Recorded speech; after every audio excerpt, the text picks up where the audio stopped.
பாருங்க, உருளைக்கிழங்கு குருமா பாருங்க. பிடிச்சிருந்தா லைக் பண்ணுங்க. யாராவது புதுசாக நம்ம சேனல் பார்க்கல அப்படிங்கிற எல்லாமே small letters ARK Vasanthi creators அப்படின்னு டைப் பண்ணேன்னா சப்ஸ்கிரைப் ஆகும். பெல் ஐக்கான் கிளிக் பண்ணிட்டு ஆல் டச் பண்ணேன்னா உடனே உங்களுக்கு சப்ஸ்கிரைப் ஆகிடும். நான் போட வீடியோ உங்களுக்கு உடனுக்குடன் நோட்டிஃபிகேஷன் ஆகிடும். வாங்க வீடியோக்குள்ளே போகலாம். உருளைக்கிழங்கு குருமா பண்ணேன். Friends, welcome to ARK Vasanthi கிரியேட்டர்ஸ்லேருந்து அனந்தலட்சுமி ரவீந்திரன் பேசுகிறேன். நாம் இன்றைக்கி பார்க்க போகிற சைட் டிஷ் தான் சப்பாத்தி, பூரி இதுக்கெல்லாம் தொட்டுக்கிறதுக்கு. அதுக்கு நான் எண்ணெய் ஒரு 3 ஸ்பூன் விட்டுருக்கேன். அது முதல்ல உருளைக்கிழங்கு தான், ஆனால் டிஃப்ரெண்ட்டாக பண்ணலாம், குருமா மாடலில் பண்ணலாம் அப்படின்ட்டு அதுக்கு ஒரு 1/4 கிலோ உருளைக்கிழங்கு எடுத்து வேக வச்சு உரித்து மசிச்சு வச்சுட்டுருக்கேன். 1-2 நன்னா மசிக்கல, 1-2 மசிச்சுட்டுருக்கேன். சின்ன வெங்காயம் ஒரு 100 கிராம் எடுத்து நறுக்கின்னு இருக்கேன். ஒரு 3 பச்சை மிளகாய் நறுக்கின்னு இருக்கேன். கருவேப்பிலை ஒரு 6 கதிரியே போட்டுருக்கேன். எண்ணெய் 3 டேபிள் ஸ்பூன் விட்டுருக்கேன். கடுகு 1/2 ஸ்பூன் போட்டுக்கலாம். எண்ணெய் காஞ்சிருக்கும், கடுகு 1/2 ஸ்பூன் போட்டுக்கிறேன். கடலைப்பருப்பு 1/2 டேபிள் ஸ்பூன், உளுத்து பருப்பு 1/2 ஸ்பூன் எடுத்துட்டுருக்கேன்.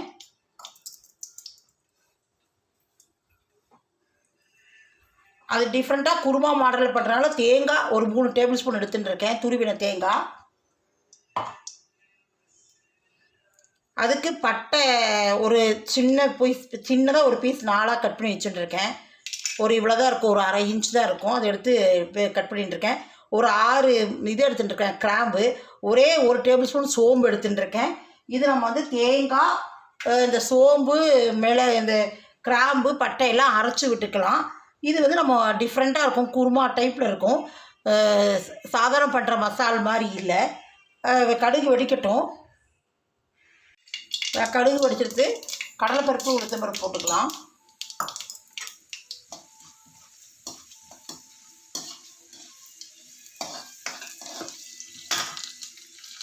வெங்காயம், பச்சை மிளகாய், கருவேப்பிலை போட்டுக்கிறேன்.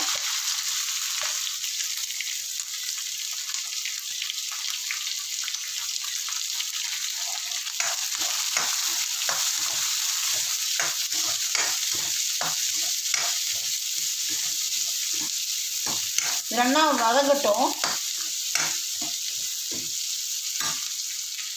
பிறகு நல்லா வதங்கி எடுத்து ஒரு பெரிய சைஸ் தக்காளி எடுத்து வச்சுட்டுருக்கேன், அதை போட்டுக்கிறேன்.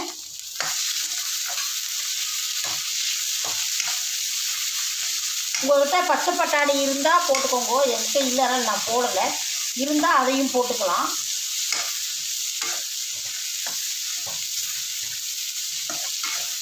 இது கொஞ்சம் வதங்கட்டும், தக்காளி வதங்கட்டும். கொஞ்சம் உப்பு போட்டுக்கலாம், தக்காளி வதங்குற டக்குன்னு அப்போ தான் வதங்கும்.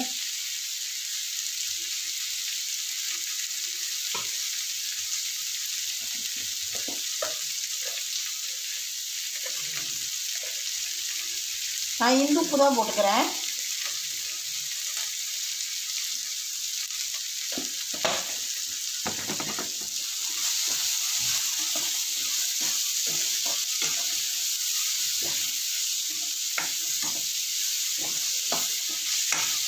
இது கொஞ்சம் வதங்கிட்டு இருக்கட்டும். கொஞ்சமாக தண்ணி விட்டுக்கலாம்.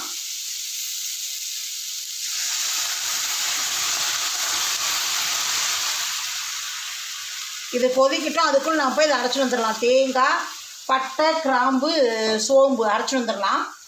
இது லேசாக அப்படி மெதுவாக கொதிச்சுட்டு இருக்கட்டும். அடுப்பில் சிம்மில் வச்சுட்டு போயிடலாம்.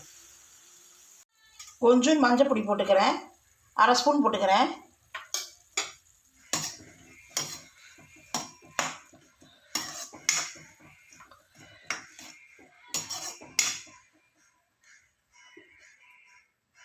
உருளைக்கிழங்கு போட்டுக்கிறேன்.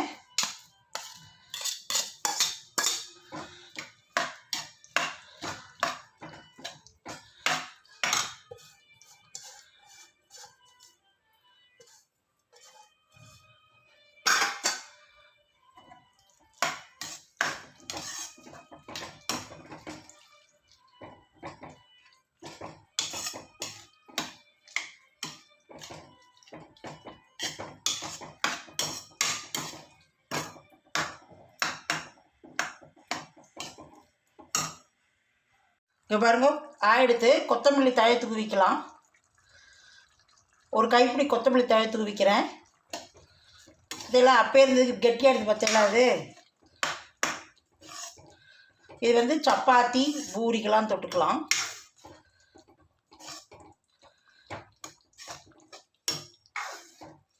ஆப்பத்துக்கே நல்லாயிருக்கும். ஆப்பம் இடியாப்பம் இதுக்கெல்லாமே இது குருமா அது நல்லாயிருக்கும்.